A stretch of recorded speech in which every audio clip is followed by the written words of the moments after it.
Antu-antu anggun ngeranti marang suram nalika diajeng Gayatri cengkreman ana ing Kediri ana ing tanganing Paman Jaya. Rumangsa lumpruh sajroning atiku ora bisa urip ing jagat iki yen to sandingan marang suram. Kamatian ing wekdal sakmenika kula saged owah saking astanipun Paman Jayaka. Lamun kula kepengin sang lelembang kaliyan panjenengan Kang. Kula kapang sanget kaliyan panjenengan. Sinaosa kados punika dengan kanggo kowe kang lan Pramadya. Uga marang kula rumangsa kang pamarang suram ya. Rumangsa suwe anggun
Kakang Kesora.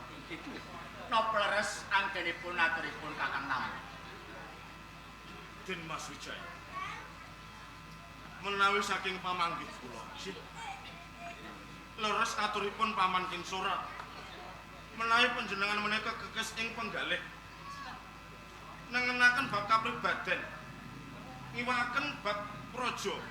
Panjenengan menika boten badhe kelampahan boyong garwa panjenengan malih. Mila saking menika panjenengan kedahipun nyongsong kekuatan miwiti babat alas tarik menawi pamanggih kula. Kakang Lawe. Menawi panjenengan menika namung migatosaken garwa panjenengan Gayatri lan Gayatri. Nanging nganggo lamun panjenengan saged masulaken kajayan wonten ing Praja Singosari. Jangan panjenengan menika kepengin sanget. Sawise ngrubuh ing Praja Singosari, menawi panjenengan badhe masula kajayan Praja Singosari nggih kekiatan. Menika tangeh nganggo lamun tan monggo kuliya. Ngrubuh Singosari rata dados Bantala. Prajurit sampun kapitan namung 12. Menika kathah ingkang nandhang pupuk. Kanthi margi kekuatan boten saged masulaken kajayan Praja Singosari. Menawi pamanggih kula leres napa ingkang dados aturipun nambi kedahipun babat alas tarik nyusun kekuatan. Salah kula nggadahi kapitayan, Den. Para taruna muda ingkang mapan wonten ing Karang Pradesan ingkang tasih setya tuhu peperintahan Praja Singosari duk rikala samono tasekan. Monggo panjenengan wijake dados sawiji manggendel kumpulake wonten ing alas tarik. Menawi sampun timbang dipun olah winaraga kekuatan kangge kecapra wonten ing Praja Kadiri supados panjenengan menika saged kalampan masulaken kajayan wonten ing Praja Singosari. Menika leres sedaya aturipun awit panjenengan sampun nggadahi gegayuhan. Nggih panjenengan badhe kepengin mangsulaken kajayan wonten ing Singosari. Menawi sampun kelampahan mangsulaken kajayan wonten Singosari, meskipun badhe gampil panjenengan kebat garwa panjenengan. Sampun terang terwujud. Sampunipun Kakang Lawe telah Kakang Kesora telah Kakang Namu. Sampunipun panjenengan ujuk atur dumateng rumangsa bombong sakjroning manah. Sampunipun panjenengan sakatrinipun sampun setuju umarang kula. Senajan Singosari menika rubuh. Kathah pangorbanipun yen to panjenengan sakatrinipun badhe sabyantu kula ngunduraken garwa kula Gayatri wonten astanipun Paman Jayakaruman uga njejekake Singosari. Monggo enggal dipun witi yen to panjenengan badhe sabyantu dumateng Raja sabda pangandikanipun Kanjeng Pangeran, menawi wedal punika ingkang abdi badhe nyuwun pamit. Pangestu dalem kula suwun badhe kula wiwiti babat alas tarik. Pangestu kados pangandikan Orang Mas Wijaya.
Kabeh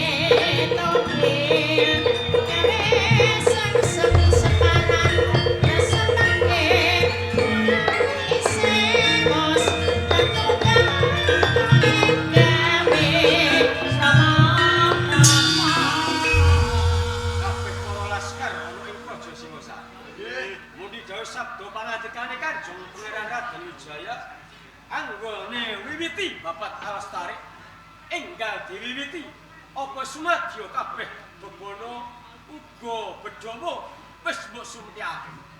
Ya ilang. Semangartene piyambak. Sekabehing para sisa-sisaning laskar Singosari ndak klumpukake kang supaya miwiti babat Alastari. Apa kados ngaten? Lawe pancen wis disuwakake. Sekabehing para laskar cisih oleh Singosari. Iki saguh sabiyantu babat Alastari. Enggal diwiwiti.